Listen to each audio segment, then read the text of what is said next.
So I heard you were at the Royal Tyrrell Museum a couple of days ago. How was that? It was awesome. Super cool to see all the fossils, and I don't know, I find it kind of difficult though that they completely take for granted that evolution happened. Wait, hold on. So are you saying you don't believe in evolution? No. So you don't believe in science? Like, what are you, some kind of flat earther or something? I believe in science. Evolution's just a theory. Well, yeah, but so is the atomic theory, or the theory of relativity, and yet we hold those things to be true. Okay, what about the fact that evolution teaches we descended from monkeys? Okay, so I'm going to stop you right there. Evolution doesn't teach that humans descended from monkeys. Evolution teaches that monkeys and humans both have a common ancestor. Okay, let's just change the topic. How are your classes?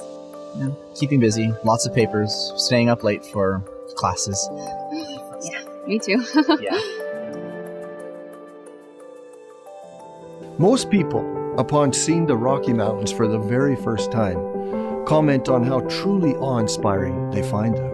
And I would certainly agree with that. The scripture itself teaches us that nature reflects the glory of God.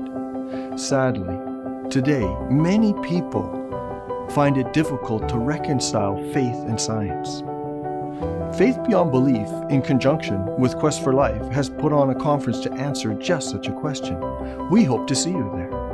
I was at a pro-life display at the University of Calgary when a student came by to criticize us and to show off how smart he was. In fact, he was wearing a lab coat. This is what he said. I know you guys are out here talking about moral and religious truth, but don't you know the only truth that exists is the scientific truth? It's frustrating that so many Canadians reject the gospel because they say that they'd rather believe in science.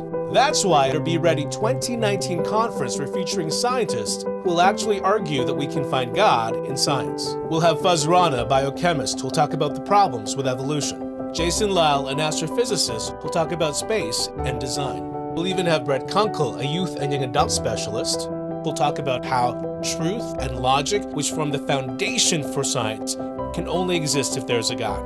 We'll also have a special speaker named Pastor Sam Alberry, who'll be sharing his testimony about how sexuality does not have to be your identity. You know, when I talked to that student who said truth, the only truth that exists is scientific truth, I asked him a question. I asked him if he could prove that statement to me scientifically. He looked at me, he looked at the ground, and he walked away.